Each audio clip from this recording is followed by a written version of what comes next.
Saludos a todos, bienvenidos, muchas gracias por apoyar siempre el canal y los videos, y en esta oportunidad vamos a un recuento sobre uno de los perfiles más polémicos dentro de la política de El Salvador durante varios años, con participación en muchos eventos bastante controvertidos y principalmente de muerte: Mario Alberto Mijango Mengíbar, más conocido comúnmente como Raúl Mijango. Nació el 20 de diciembre de 1958 en Santa Cruz, Michapa. Se creció en el seno de una familia de muy escasos recursos, pero desde muy joven se vinculó al activismo social y sindical, y pues se dijo que desde los 14 años aproximadamente, y tuvo también un vínculo como catequista y celebrador de la palabra en comunidades eclesiásticas de la base de la iglesia. A los 15 años comenzó a trabajar como obrero metalúrgico, sin mayores detalles sobre este quehacer, pero se desempeñaba en el sector industrial y desde entonces también se involucró activamente en movimientos obreros y sindicales.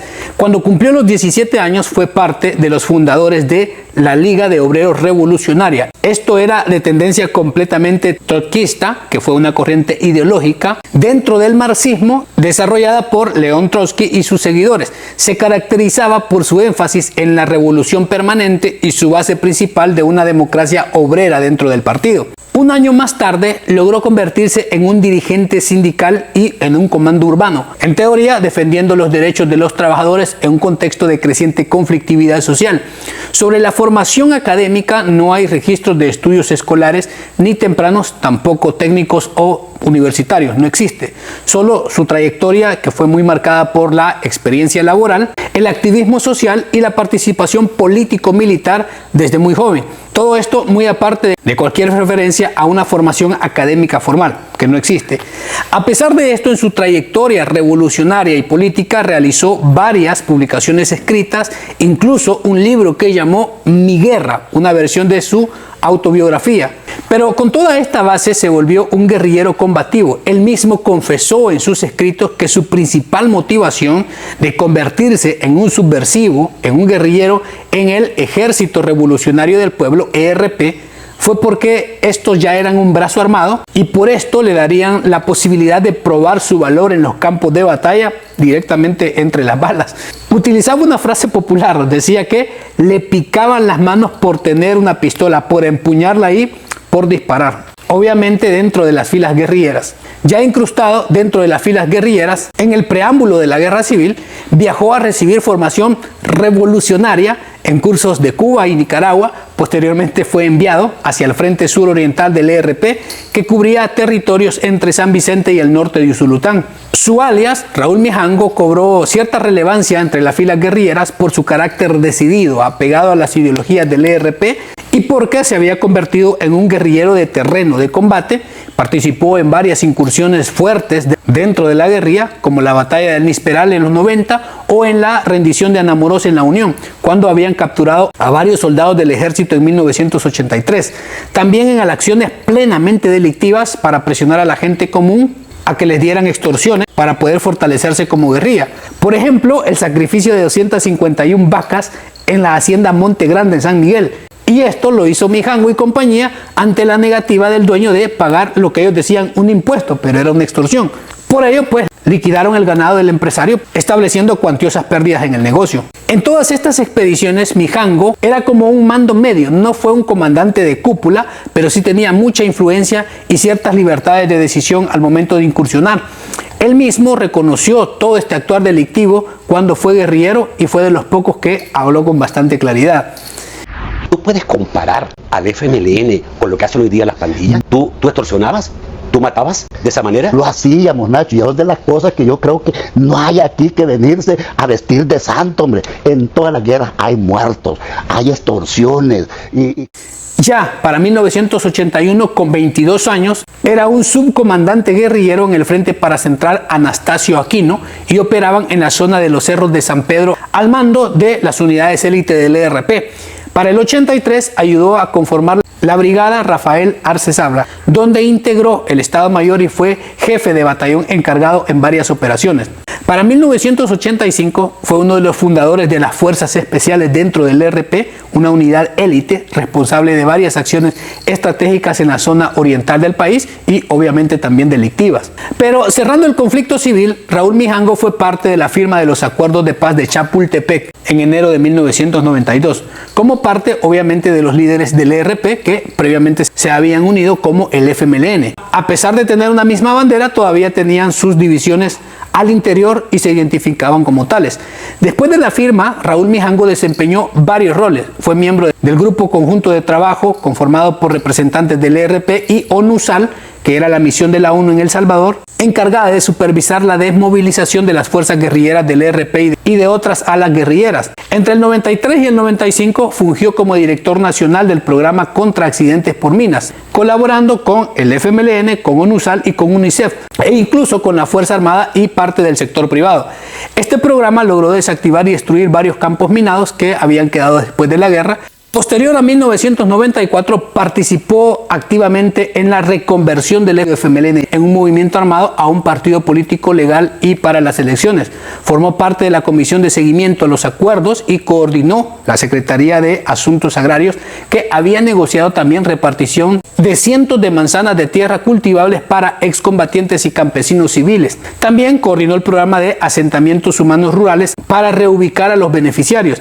Después de varios cargos a finales de los 90, con el ahora partido FMLN ya muy bien formado, bien establecido dentro del sector político, se convirtió en diputado, pero más tarde se peleó con toda la cúpula del FMLN y terminó abandonando este partido. No duró ni una década dentro de la disciplina del Frente como proyecto político. Obviamente, pues él sí tenía ciertas ambiciones de poder y de influencia.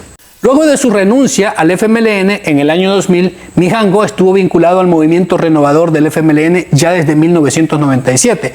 Algunos descontentos que pretendían pues incursionar en nuevos proyectos políticos, pero cosas que no terminaron madurando tampoco. Había fracciones internas que buscaban cambiar la línea del partido a algo que en teoría fuera más flexible que la izquierda ortodoxa. Para el 2001 fundó el movimiento Acción Ciudadana como plataforma política independiente de la estructura del FMLN. Fueron sus primeras incursiones en tratar de levantar un partido político. Con estos intentos de proyectos, Mijango se mostraba como un idealista dentro de la política y apostaba por tener su propio proyecto y de esta manera tener una incidencia en el rumbo del país. En el 2005 estableció el Frente Democrático Revolucionario, FDR, constituido por exmiembros disidentes del FMLN que también le acompañaban. Pero su papel más mediático, protagónico, vino en un contexto de delincuencia pura. Cuando las pandillas ya dominaban el territorio, Raúl Mijango, excomandante de guerrillero, exdiputado, fue uno de los principales mediadores de la tregua entre las pandillas. Esto durante el gobierno de Mauricio Funes. Estuvo acompañado casi siempre del obispo Fabio Colindres y el ministro de Seguridad David Munguía Payés, y lideraron las negociaciones oficiales avaladas por Casa Presidencial. En sus labores después de los acuerdos de paz se dedicaba a trabajar en zonas bastante marginales, afectadas por la pobreza, la violencia, la exclusión, principalmente en la desmovilización de grupos insurgentes. Pero para finales de los 90 ya había visto muy de cerca el fenómeno de las pandillas, había tenido un contacto con ellos. El mismo Mijango declaró en entrevistas que durante esta etapa conoció a muchos jóvenes que posteriormente se habían convertido en líderes pandilleros o que ya estaban iniciando en estructuras delincuenciales, pero aún no tenían la fuerza como crimen organizado. Es decir, él los conocía desde mucho tiempo atrás y había visto su desarrollo como delincuentes. Esto le permitió establecer lazos personales e informales en un momento en el que muy pocos actores del Estado o de la sociedad civil se acercaban a estos sectores.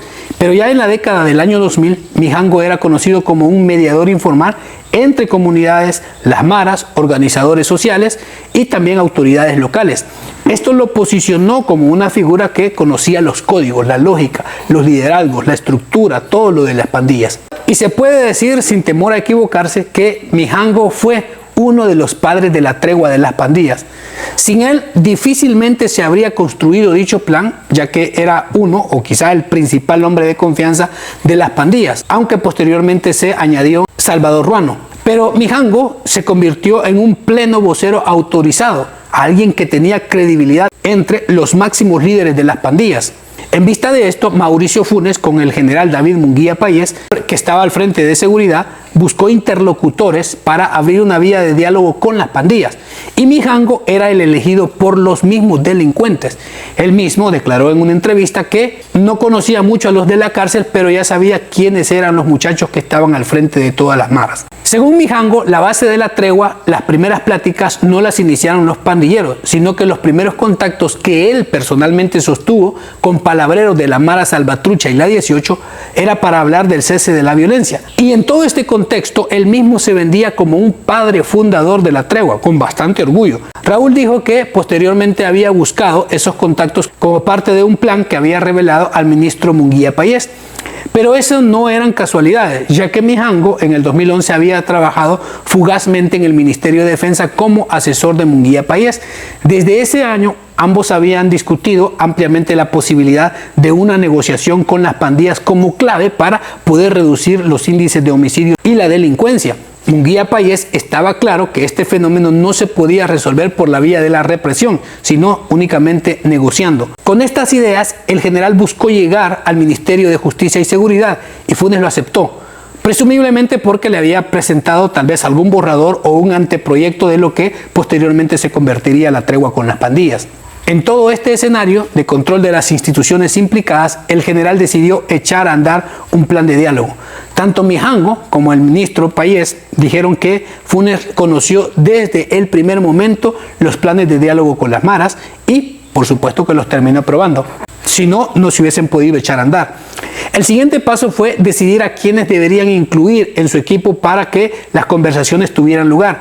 Ambos pensaron en la iglesia, obviamente para darle certificación, credibilidad, limpiar un poco la imagen del proceso. Buscaron varios perfiles, algunos desistieron, los rechazaron, pero apareció Fabio Colindres, obispo castrense, que colaboró de manera bastante fiel a todo esto. Raúl Mijango, en su versión propia de la tregua, dijo que se fue a revivir la relación que tenía él con varios palabreros en zonas muy afectadas por las maras. Y estos contactos se habían forjado en los días en los que él había dirigido un negocio de distribución de cilindros de gas. Aseguraba que al estar al frente de este negocio supuestamente pagaba renta, extorsión. Entonces tuvo un contacto directo con los líderes que manejaban esos hilos y pues con ellos les tocaba supuestamente negociar a diario con los homeboys, con los altos rangos, y ahí se dio cuenta que eran gente con la que él o pues el Estado o cualquier otra persona podía llegar a acuerdos dialogando. Pero ya con la colaboración del gobierno de Mauricio Funes se embarcó en identificar a los principales líderes de las pandillas y poder tener contacto con ellos en los penales en los que estaban recluidos. Mijango aseguraba que había hablado con los palabreros de las clicas en las comunidades Nuevo Israel, controlado por la Mara Salvatrucha, y las Cabañas de la Roma y Las Palmas, controladas por la 18. Ellos dijeron que la mayoría de los líderes que guardaban prisión en la cárcel de Zacatecoluca, antes de todo esto no había una ranfla nacional, no habían ese tipo de líderes que llegaran a controlar las pandillas a nivel nacional. La tregua fue lo que provocó este fortalecimiento y ese nivel de coordinación con la flexibilidad de las medidas de comunicación de los penales hacia las calles. Fue algo que terminó dando más poder a las maras. Pero la dupla y posteriormente el trío definitivo para la tregua fueron Munguía Payés, que llegó y puso en puestos penitenciarios a su gente de confianza para que las reuniones y todo lo demás se desarrollara con total normalidad y así poder echar a andar este plan. Por ello tuvieron la primera reunión en serio con los líderes nacionales de las pandillas. En los días siguientes los mediadores también sostuvieron pláticas individuales con las tres facciones del barrio 18 y la Mara Salvatrucha. Las reuniones se volvieron muy frecuentes, rápidas para montar todo el proyecto de la tregua, principalmente por los beneficios que obtendrían los mareros en las cárceles, porque eso les interesaba bastante. Ya avanzadas las primeras negociaciones, se dio rostro al lado de las pandillas. Ahí fue cuando se volvieron muy conocidos todos estos perfiles ya a nivel mediático. Borromeo Enríquez, uno de los líderes y voceros de la MS-13, Carlos Ernesto Mujica Lechuga, del barrio 18, Viejolín, muy conocido. Estos mismos dijeron que desde hacía mucho tiempo atrás habían estado dispuestos a someterse a un proceso de diálogo, pero no habían encontrado el eco necesario en ningún representante de los gobiernos anteriores. Entonces Mijango fortaleció su vínculo con los máximos líderes de las pandillas. Se reunía con ellos junto a Fabio Colindres y en teoría para detener, frenar la delincuencia, reducir los homicidios. Lógicamente habían salido directrices hacia las calles de cómo se iba a diseñar la tregua. El mismo Mijango dijo que para esas reuniones llevaban pollo campero y se encerraban sin custodios, sin vigilancia, sin grabaciones en un salón aparte al interior de las prisiones con los líderes pandilleros. Y nadie más tenía acceso. Y de todas estas reuniones salió un famoso documento, un acuerdo en el que los pandilleros pedían la derogación de la ley de proscripción de pandillas, el acuartelamiento del ejército, es decir, que no participaran en tareas de seguridad, el cese de los operativos policiales en los territorios donde gobernaban las pandillas, es decir, casi todo el país, la derogación de la figura de testigo criteriado y una serie de mejoras en la calidad de vida de los privados de libertad. Y el primer gran paso para fortalecer a las pandillas fue que los líderes fueron sacados del aislamiento de Zacatecoluca y trasladados a un penal donde estaban recluidos muchos otros pandilleros para que pudieran transmitirle a sus bases los acuerdos que habían alcanzado, es decir, privilegios, y sin mayor control y seguridad con base a la tregua. Esto se hizo en total secreto, pequeños traslados al inicio, para que la población y los medios no se enteraran de lo que estaba sucediendo. En total se sacaron 30 líderes peligrosos pandilleros, de los más despiadados por sus antecedentes y por sus condenas, fueron depositados en cárceles con menos seguridad y más corruptas y sin mucha supervisión. A medida que el proceso se terminaba de contaminar y se descarrilaba nada más a beneficios ilegales para las maras, terminó rompiéndose por todos lados, principalmente por la opinión pública, que era muy dura con la crítica de los favores que estaban recibiendo las pandillas. A las maras se les otorgaba beneficios, traslados, visitas conyugales, ingresos de celulares, concesiones territoriales, mucho dinero, a cambio de la amenaza que ellos mantenían de subir los homicidios. Pero nunca se les exigió definitivamente desarticularse o buscar un plan de reinserción. Los mareros, en cambio, usaron todo este tiempo para reorganizarse, para fortalecerse, no para desarticularse. Y posteriormente pusieron de rodillas al gobierno de Funes y luego, obviamente, al de Salvador Sánchez Serén. Pero además, en mayo del 2013, la Sala de lo Constitucional anuló el nombramiento de David Munguía Payés, que era otro de los padres fundadores de la tregua, y este fue sustituido por Ricardo Perdomo, quien terminó de desmantelar el proceso de la tregua. Removió a los mediadores originales y adoptó un enfoque mucho más represivo. El nuevo liderazgo rompió los canales de comunicación y desmontó los compromisos con los que el Estado estaba beneficiando a los mareros. Entonces los pandilleros lo vieron como una amenaza a todos sus privilegios y respondieron con la cruda violencia en las calles, lo único que sabían hacer. Pero Mijango afirmó que por haberse roto la tregua, los homicidios se dispararían y todo esto se duplicaría o triplicaría. Y tal cosa en efecto terminó sucediendo, y acusó al gobierno de que fue por no apoyar la tregua y mantener los privilegios. Pero lo que sí hay que estar claro es que sin tregua ningún proceso de paz tampoco puede tener éxito. En ese sentido es que nosotros creemos que es importante considerar que en el camino estas dos acciones se puedan complementar y darle mejores resultados al país. Y por ello serían responsables de cualquier baño de sangre que sucediera y que ya estaba pasando en el país. Después de que la tregua entre las pandillas colapsó, se terminó en el año 2013, se generó una fuerte reacción política y mediática. Muchos sacerdotes comenzaron a cuestionar la legitimidad del proceso y a buscar responsables. A partir del año 2015, bajo la gestión del fiscal general Luis Martínez, la Fiscalía comenzó a investigar a fondo la tregua porque había muchas acciones delictivas. Se enfocó en los beneficios ilegales otorgados a las maras y en los delitos cometidos por quienes facilitaron el proceso y principalmente ingresaron objetos ilícitos a los centros penitenciarios. Entonces, para mayo del 2016 se emitió órdenes de captura contra Raúl Mijango, uno de los principales mediadores de la tregua entre pandillas, aunque él ya sabía de todas estas investigaciones y antes de su captura lo habían citado para que diera amplias explicaciones sobre lo que había sucedido durante la tregua. Pero junto a él fueron arrestadas, acusadas 18 personas más, todos vinculados con el mismo tema de la tregua. Las acusaciones eran de actos arbitrarios, agrupaciones ilícitas, incumplimiento de deberes, tráfico de objetos ilícitos, y se comprobó que los reos gozaban de extremos privilegios que eran ilegales. Mijango, por su rol de mediador, ingresaba ilícitos a las cárceles, cualquier objeto, incluidos teléfonos, que era lo más grave para que los pandilleros pudieran comunicarse hacia el exterior. Pero sorpresivamente, en las primeras audiencias, los tribunales le otorgaron medidas sustitutivas a la detención provisional y solo debía no salir del país y estarse presentando a firmar cada 15 días a un tribunal. La apertura de este proceso penal alimentó las ambiciones de poder de Raúl Mijango, porque en medio de todas estas acusaciones y el procedimiento legal, anunció que estaba otra vez conformando una agrupación denominada Movimiento Revolucionario del Pueblo, con miras a convertirlo en partido político. Dijo que buscaba refundar este país con este proyecto, pero esta vez obviamente se sentía respaldado con quienes había estado en la tregua, es decir, las pandillas, porque tenían una base, docenas de miles de personas y familiares en las calles. Y su comentario más polémico fue que este posible, potencial partido político podrían integrarse incluso dirigentes de las pandillas.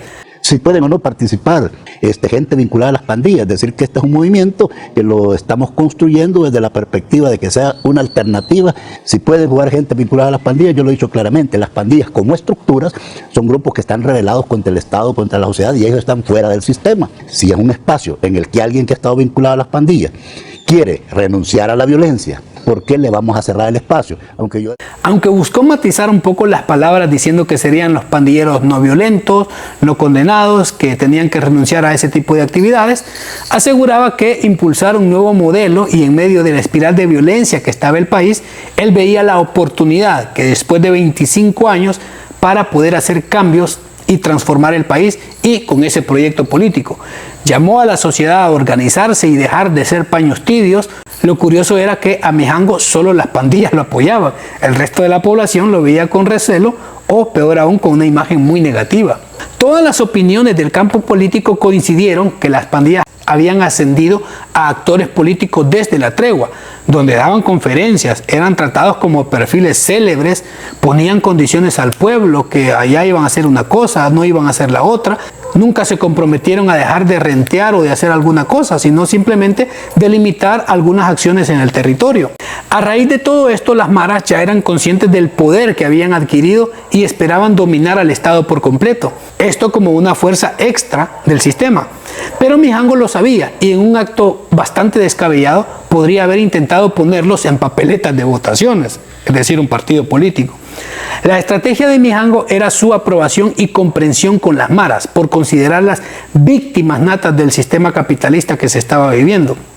Que las pandillas quieran convertirse en partidos políticos o que tengan suficiente poder para dominar las instituciones del Estado no son panoramas que entren en la lógica legal de los diputados. La tregua ha fortalecido a las pandillas en número de miembros y dominio territorial. De existir un plan desestabilizador previo a las elecciones presidenciales, esperan que las autoridades de seguridad hagan su parte. Algunas personas tuvieron cierto temor por el ambiente de inseguridad a manos de las pandillas, por el poder que tenían y sobre todo su capacidad económica. Es decir, podían haber financiado fácilmente un partido político y con Raúl Mijango a la cabeza, pero las pandillas como estructura de mando. Todo esto no lo pudo concretizar sus aspiraciones políticas, ya que se le agregó un caso más, una vinculación también con las pandillas y extorsión. Para su mayor desgracia, un marero, Carlos Eduardo Burgos Nuila, de alias Nalo, confesó que él y otros mareros habían tomado la decisión de extorsionar a la empresa arrocera San Francisco por la cantidad de aproximadamente $6,000 que posiblemente eran semanales. La decisión fue tomada porque las pandillas tenían claro que la tregua iba a terminar y debían recuperar dinero para adquirir armas. Y ahí estaba Mijango en la planeación del delito, como respaldo a las pandillas en este hecho delictivo. Llamó a reunión a gerentes de la empresa en una de sus oficinas donde solía reunirse con los mareros. Ahí se les dijo a estas personas que debían dejar en producto lo que equivaldría a $6,000. Esto en lugares específicos para evitar represalias, a lo cual los representantes de la empresa pues no tuvieron más que acceder. Era una extorsión. La empresa estimó que el pago de esta extorsión, con la coautoría de Mijango, le había provocado pérdidas de no menos de $300,000 en el tiempo que estuvo entregando esta extorsión, que era en granos básicos, es decir, en producto, pero que lo recibían las pandillas, ya sea para su consumo o para revenderlo. Y todo ese dinero había sido distribuido entre las 3 pandillas que apoyaban a Mijango. Raúl en su defensa dijo que todo esto era falso y que él fue nada más nuevamente mediador, ya que el gerente dijo que lo había buscado para que le ayudara a hablar con los pandilleros para que dejaran de cobrarle a los repartidores la extorsión, y supuestamente Mijango había logrado reducir el monto de dicha extorsión, pero lo que había hecho era trasladarlo hacia los gerentes. Pero a todo esto él lo llamaba una segunda etapa de la tregua, enfocada en reducir supuestamente las extorsiones, pero al final fue condenado en octubre del año 2018. El juez lo declaró culpable por el delito de extorsión agravada y le impuso una condena de 13 años y 4 meses de prisión. Así se cortó de golpe su intención de crear un movimiento o un partido político con la fuerza estructural de las pandillas. Para mayo del 2023, la defensa de Mijango pidió a un juzgado que se le concediera libertad condicional con carácter humanitario, debido a su grave estado de salud por insuficiencia renal, diabetes e hipertensión.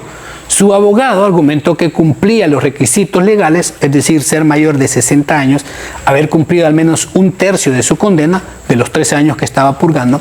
La Fiscalía no se opuso a la solicitud, pero solicitó que el Seguro Social emitiera un informe médico actualizado para justificar el estado de salud, es decir, verificar que de verdad tuviera dichas enfermedades.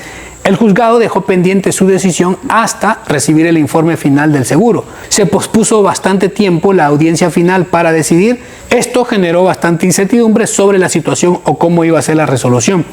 Pero para finales del 2023, la jueza ya le había negado formalmente la libertad humanitaria, argumentando razones legales, es decir, el delito por el cual él estaba purgando la pena, extorsión agravada continuada, estaba excluida de estos beneficios penitenciarios y existía un riesgo social señalado por la norma penal, es decir, el marco jurídico no lo permitía. Entonces, Raúl Mijango falleció el 28 de agosto del año 2023 a los 64 años de edad. Esto mientras cumplía su condena en el penal La Esperanza, conocido como Mariona. La muerte se debió a complicaciones de salud, obviamente, y murió en la cárcel, en custodia del Estado. Por estas razones se generaron fuertes críticas hacia el sistema judicial y al penitenciario del país, porque presuntamente habían ignorado su derecho a la salud y por la gravedad de la situación haberlo enviado a su casa. Y sin conocerse mayores detalles después de su deceso, la familia expresó cierta indignación a través de los abogados porque no le habían permitido ir a fallecer a su casa, sino que pereció tras las rejas. Y así fue el final de Raúl Mijango. Este perfil del hombre que recorrió los pasillos del poder y del subsuelo, de guerrillero del FMLN en los años de la guerra, a diputado de una nueva política, posteriormente a un desterrado sin partido, a mediador de la supuesta paz entre las pandillas y finalmente a un reo condenado por facilitar extorsiones en nombre del diálogo. Defendió la tregua a uñas y dientes, a capa y espada, como él decía, a un acto de humanidad, pero terminó siendo su rostro más cuestionado, más turbio, más negativo. Proponía refundar el país con un movimiento supuestamente inclusivo, abierto incluso a los mismos pandilleros, y terminó él mismo refundido en Mariona. Su caída fue tan dramática como simbólica, murió entre barrotes, enfermo y olvidado, mientras el país que intentó él supuestamente pacificar seguía contando muchísimos muertos. Fuertes ironías del destino. Quien se sentó a negociar con los pandilleros fue juzgado por ayudarlos a extorsionar y el Estado que lo toleró como un mediador lo despidió como delincuente en sus últimos suspiros de vida. Ese es un recuento del perfil de Raúl Mijango, que lo más polémico, más allá de ser mediador de la tregua, fue el intento de levantar un partido político que él abiertamente dijo que podía cobijar también a miembros de pandillas. Pero la opinión final es suya. ¿Qué conocía de este caso? ¿Qué puede aportar? Deje su comentario y se le agradece mucho el apoyo que siempre muestran a este canal y a los videos. Cuídense mucho y nos vemos. Hasta la próxima.